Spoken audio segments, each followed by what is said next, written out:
Masturbation, अगर कोई masturbation करते हैं, उनको अगर आदत है, उनको अगर हाथ से इस्तेमाल करने का, हाथ से रगड़ कर वीर्य निकालने का, मनी निकालने की आदत है, और अगर किसी को ये आदत है कि रात के वक्त पोर्न मूवीज़ या एडल्ट मूवीज़ या स्क्रीन देखकर वीर्य निकालते हैं, तो उन लोगों में ये प्रॉब्लम आता है। आज नहीं तो कल बराबर आना ही है, इसीलिए कि वहाँ पर रिटेंशन कैपेसिटी कम हो जाती है। उन लोगों में एक माइंड में ये आ जाता है कि जब वो लोग करते हैं तो वो थोड़ी देर में जल्दी ख़त्म कर देते हैं, बाहर आ जाते हैं, तो ये माइंड में सेट हो जाता है। उनके माइंड में ये लिखा जाता है कि ये इतने सेकंड, इतने मिनट में, इतने सेकंड में निकल जाना है, क्योंकि वही आदत हो जाती है, बॉडी को आदत हो जाती है। तो ये जो वीर्य जो निकल जाता है, निकलने से, इसको वीर्य निकलने का एक नॉर्मल प्रोसेस है, एक एंड रिजल्ट है। जब भी आप मुबाशरत करते हैं या फिर आप संभोग करते हैं या मिलते हैं या फिर आप जो है सो पार्टिसिपेट करते हैं या इंटीमेट करते हैं, इस वक्त आपको एंड रिजल्ट उसका क्या होता है? अल्टीमेटली ऑर्गेजम आता है, यानी इजैकुलेशन होता है, यानी वीर्य निकलता है। अब ये वीर्य कब निकलना चाहिए? ये आप जब मुबाशरत करते हैं तो दोनों जब सेटिस्फाई हो जाते हैं उस वक्त निकलना चाहिए। उन्हों भी, आपके पार्टनर भी, फीमेल पार्टनर भी डिस्चार्ज होना चाहिए उस वक्त। उनको भी डिस्चार्ज होता है, ये जानकर आपको अजीब लग रहा होगा, डिस्चार्ज होता है, एक फ्लूइड डिस्चार्ज होता है। इसमें यहाँ पर मर्दों में मनी डिस्चार्ज होती है, तो वो फ्लूइड डिस्चार्ज होने तक आप बिस्तर कर सकना, आपका उज़ू सख्त रहना चाहिए। तो अगर आपके वजू से अगर वीर्य निकल जाता है तो उसको प्रीमैच्योर इजैकुलेशन कहते हैं। ये जो प्रीमैच्योर इजैकुलेशन होता है, इसमें आपके पार्टनर अनसैटिस्फाइड होती हैं, उनको सेटिस्फैक्शन लेवल्स नहीं आता है, और बिस्तर करना और होना, और ये जो भूख रहती है, तड़प रहती है, थर्स्ट रहती है, वो कायम रहती है। तो इसीलिए ये बहुत डेंजर बात है, इसको आप सीरियस लेना चाहिए। अक्सर ये तो एक हम देख लिए जो मैस्टरबेशन वगैरह करते हैं उन लोगों में होता है। दूसरा, रिपीटेड यूरिनरी ट्रैक्ट इन्फेक्शंस। बाज़ लोगों में सब अच्छा रहता है, नींद, हैबिट वगैरह चेंज कुछ भी नहीं उन लोगों में, मतलब सब कुछ ठीक रहता है, लेकिन यूरिनरी ट्रैक्ट इन्फेक्शंस बार बार होते हैं।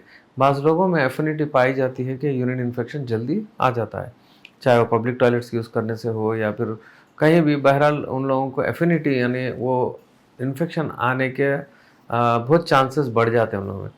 तो ऐसे में यूरिनरी ट्रैक्ट इन्फेक्शंस आने के बहुत चांसेस बढ़ जाते हैं, और जब वो यूरिनरी ट्रैक्ट इन्फेक्शन आता है रिपीटेड, बार बार, तो रिटेंशन कैपेसिटी ख़त्म हो जाती है बॉडी में, जिसके वजह से रोकने की क्षमता, जैसे कि वीर्य अब निकल रहा, और आदमी में ये होना चाहिए क्षमता कि उसको रोके, तो वो पोजीशन चेंज करके माइंड डाइवर्ट करने से मसल रुकना चाहिए, वरना अगर खाली सोचते ही निकल जाता है। वीर्य कभी भी हो, आहिस्ता आहिस्ता टपकना नहीं चाहिए, वो एक शूट अप होना चाहिए, बाहर निकलना चाहिए। तो वीर्य जो है उस तरीके से ऑर्गेजम लेवल्स आते हैं बॉडी में। ऑर्गेजम जब भी होता है दोनों में होना चाहिए, एक साथ होना चाहिए, और मिनिमम 5 से 7 मिनट के बीच में होना चाहिए। अगर जल्दी हो जाता है तो अनसेटिस्फाइड, सेटिस्फैक्शन लेवल्स नहीं होते हैं। तो अगर रिपीटेड यूरिनरी ट्रैक्ट इन्फेक्शंस वगैरह है तो उसका ट्रीटमेंट हम करते हैं, जिसके वजह से आपको आपका टाइम बढ़ जाता है। तीसरा तीसरा ये होता है कि नॉर्मली आजकल लाइफस्टाइल चेंजेस, गर्म अग़ज़िया ग़िज़ा लेते हैं, अल्कोहल यूज़ कर रहे हैं, बहुत सारे लोग शराब नोशी कर रहे हैं, वैसे पिज़्ज़ा, बर्गर, पब्स, ये वो चल रहा है, जिसके वजह से आपको मतलब गर्मी मैदे की ज़्यादा होकर, बॉडी में हीट बहुत ज़्यादा पैदा होकर आपको वीर्य जो निकल रहा है जल्दी खारिज हो जा रहा है। ये भी एक रीज़न है, इसलिए ठंडे दवाएं इस्तेमाल करवाते हैं हम, नॉर्मली मुबर्रिदात कहते हैं। ये ना ठंडे दवाएं देकर उनको एक किस्म की एनर्जी पैदा करते हैं उनकी बॉडी में, एक किस्म की सिकड़ पैदा करते हैं ताकि ब्लड वेजल्स में क़ुव्वत हो। तो इस तरीके से ये बॉडी में जो गर्म ग़िज़ाएँ और जो अनडाइजेस्टेड फूड्स होते हैं, बाहर के जो अल्कोहल वगैरह ये वो इस्तेमाल करने से अगर ऐसा हो रहा है तो उनको अवॉइड करवाते हैं और ठंडे दवाएं देते हैं। तो ये थोड़ा सा टाइम टेकिंग प्रोसेस होता है। टाइमिंग कभी भी जल्दी नहीं आता। आपको मैजिकल ड्रग कोई नहीं रहता कि एक टैबलेट ले लिए, एक हलवा ले लिए, खा लिए, 1-10 दिन में कम हो जाए, ऐसा नहीं होता। उसको टाइम लगता, टाइमिंग कभी भी टाइम लगेगा आपको। मिनिमम मिनिमम भी अगर आप देखें तो मिनिमम 40 दिन टाइम इसको लगता है, इसके ऊपर भी आपको लग सकता है। तो ये कंप्लीट ट्रीटमेंट के लिए इंग्लिश में, एलोपैथिक में इसका ट्रीटमेंट नहीं है। कोई डिपॉक्सिन वगैरह जो टैबलेट होती है वो लेते हैं, वक्तिया होता है अगेन।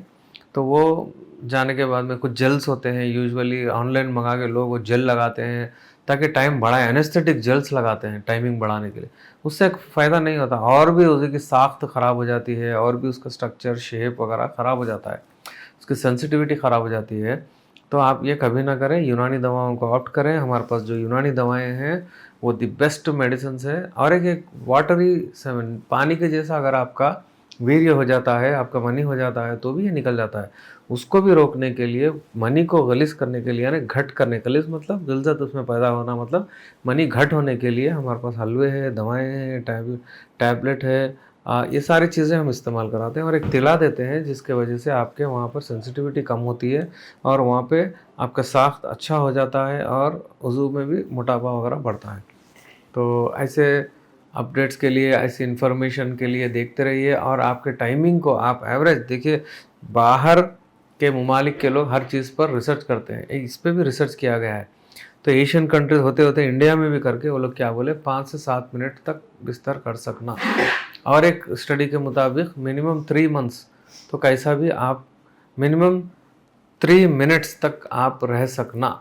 तो ये सारी चीज़ें होते हैं जो कि आप फॉलो करना चाहिए। आप ये भी देखना चाहिए कि आपके पार्टनर सेटिस्फाई हैं या नहीं।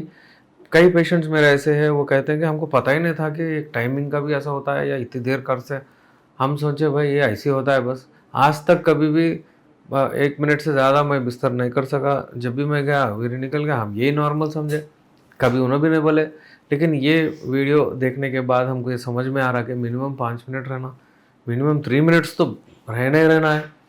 तो ये सारी चीज़ें अब हमको पता चल रहे हैं, इसलिए हम मेडिसिन लेने के लिए आए। तो ऐसे अपडेट्स के लिए, ऐसे दवाओं के लिए, ऐसे ट्रीटमेंट के लिए देखते रहिए। मैं हूँ आपका doctor S R Rahman, MD यूनानी, नामपल्ली, हैदराबाद से।